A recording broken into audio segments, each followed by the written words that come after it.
So, first of all, I'm going to play the music that inspired my story about stage fright to get you into the mood. Even if you don't stay on for my story, at least you'll have gained some inner ardour and courage from this beautiful piece of music.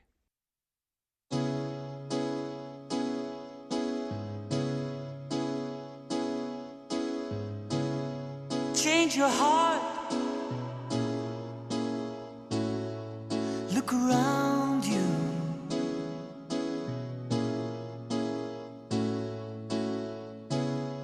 Change your heart. It will astound you.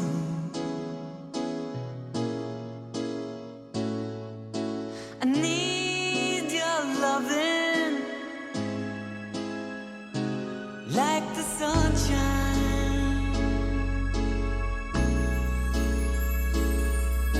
And everybody's gotta learn sometime.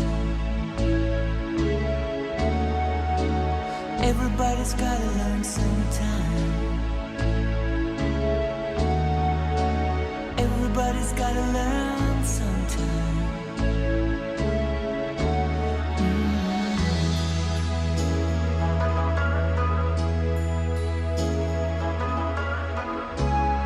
Change your heart. Look around you.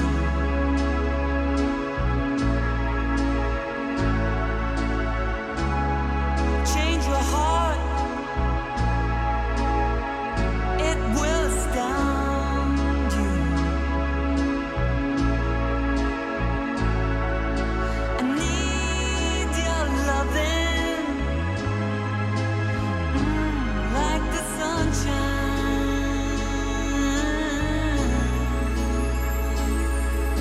And everybody's gotta learn sometime. Everybody's gotta learn sometime. Everybody's gotta learn sometime.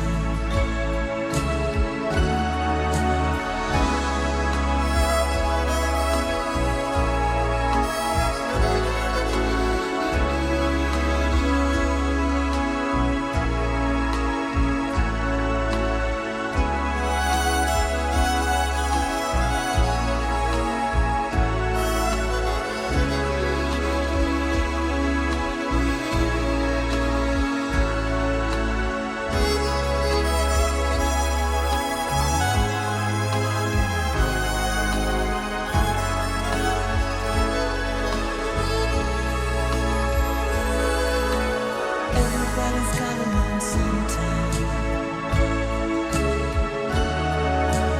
Everybody's gotta learn sometime. Everybody's gotta learn sometime.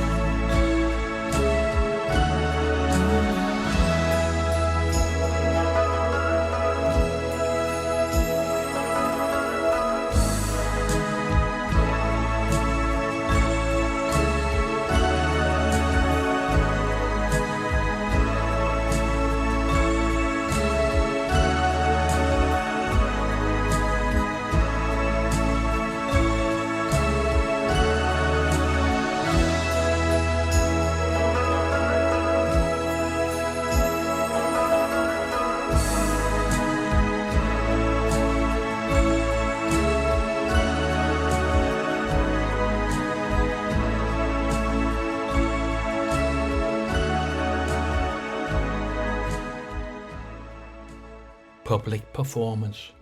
Have you ever tried it? Some people love it.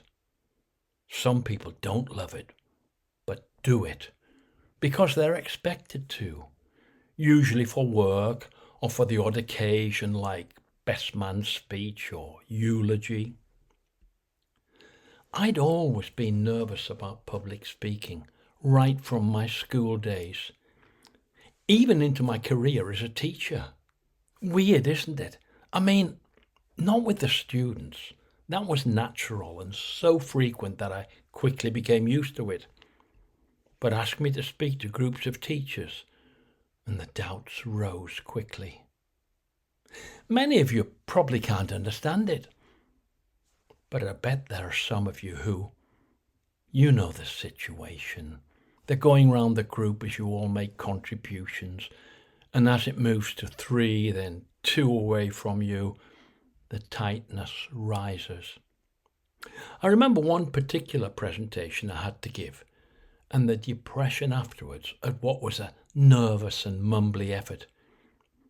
I even went to the library, and this was pre-internet days, and consulted one of those self-help confidence books, and it didn't transform me into a confident and magnetic speaker.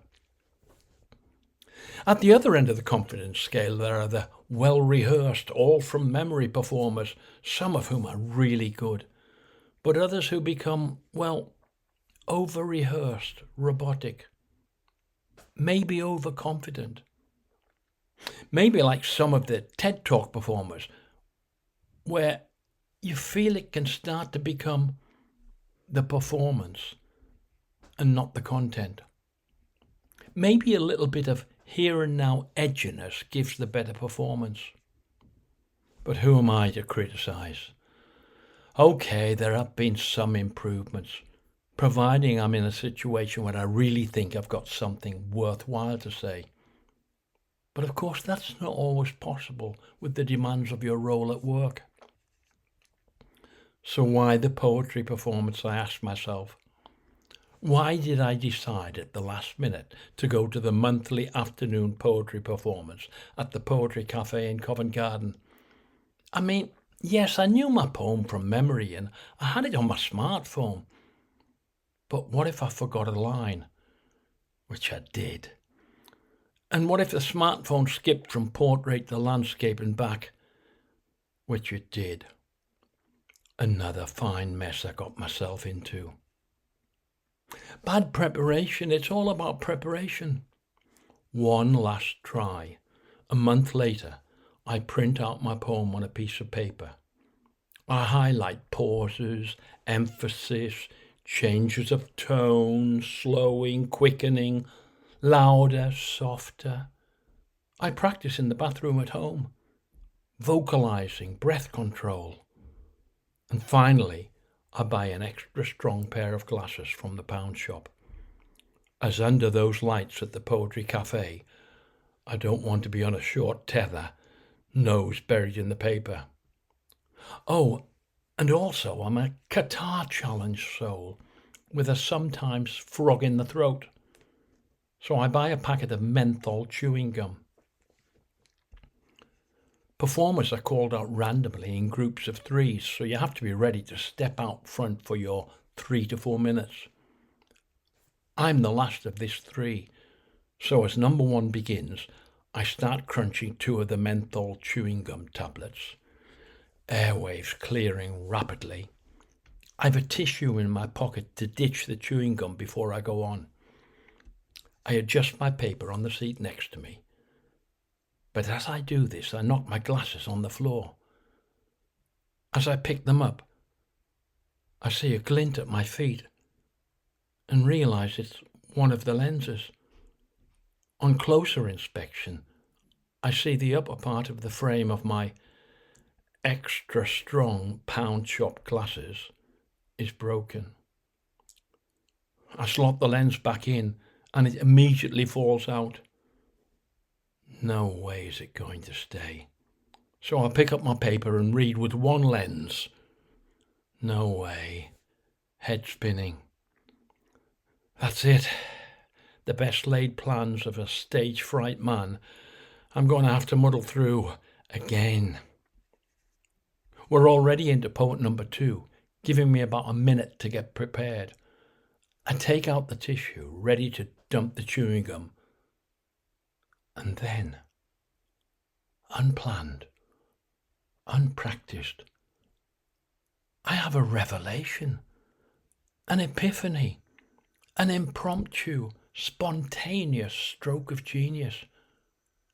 I recover the lens, fit it loosely into the broken frame, and there, with technological aplomb and improvisation, I pull the frame tightly together and taking it out of my mouth, I delicately squeeze the chewing gum over the break in the frame and onto the top of the lens.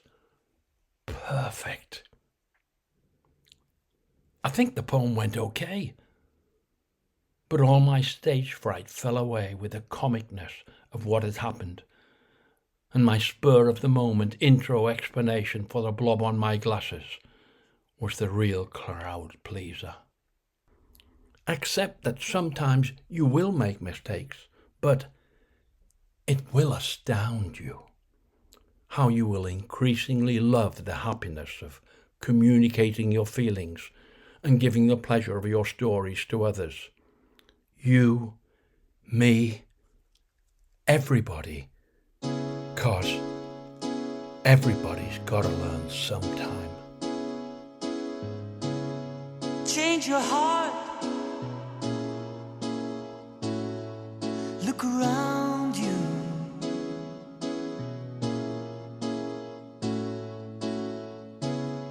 Change your heart. It will astound you.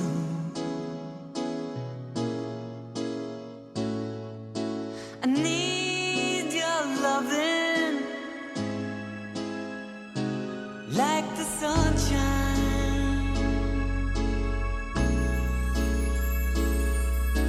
And everybody's gotta learn sometime. Everybody's gotta learn sometime. Everybody's gotta learn.